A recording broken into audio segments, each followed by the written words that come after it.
ఇస్తుండగా సడన్గా వాడి ముఖం వికారం అయిపోయింది. కారణం, గోడ మీద ఒక చెయ్యి వచ్చి రాత రాస్తుంది, మెనే మెనే టేకెల్ ఉపార్షియల్ రాసేసింది. అంతే అక్కడ మెనే మెనే టేకెల్ ఉపార్షియల్ అని రాసేసింది గోడ మీద.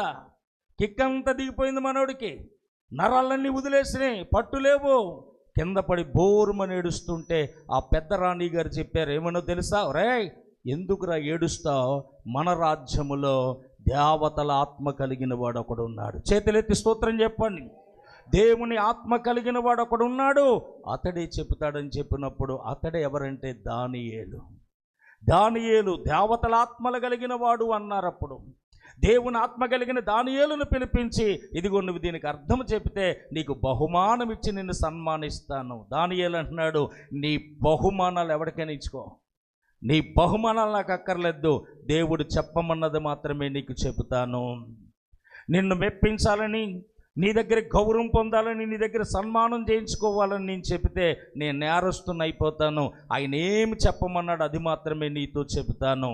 ఇదిగో నీ తండ్రి అయినటువంటి నెబుకద్నెజరు మహారాజు ఎవరికి లేని మహాభాగ్యాన్ని పొంది రాజుగా ఎదుగుతుండగా గర్వాంధుడైపోయాడు. 7 కాలాలు పశువై గడ్డి మేశాడు. అయితే దేవుడు కరుణ అతని మీద ఉండి తీసుకొచ్చి మళ్ళా రాజుగా చేశాడు. అతను కుమారుడు అయి ఉన్నటువంటి నీవు ఈ సంగతి ఎరిగియుండి కూడా తప్పు చేశావు. ఎరగకుండా తప్పు చేస్తే క్షమాపణ ఉందట, ఎరిగి తప్పు చేస్తే క్షమాపణ లేదట. పౌలు గారు అంటాడు, తెలియక చేసి తిని కనుక నేను కనికరింపబడ్డాను అన్నాడు. తెలియక చేస్తే కనికరం ఉంది, తెలుసుండి చేస్తే శిక్ష ఖచ్చితంగా తప్పదు. అందుకని దేవుడు నీ లెక్కలు చూసేశాడు. మెనే అనగా దేవుడు, టెకేల్ అనగా త్రాసులో నిన్ను చూశాడు. రాజా నువ్వు తేలిపోయావు, నువ్వు పైకి తుయ్యగానే తేలిపోయావు. అందుకే ఉపార్షియల్ నీ రాజ్యాన్ని తీసేస్తున్నాడని చెప్పినప్పుడు వెంటనే తన బ్రతుకుకు లెక్కలు కట్టేశాడు. ఎందుకని?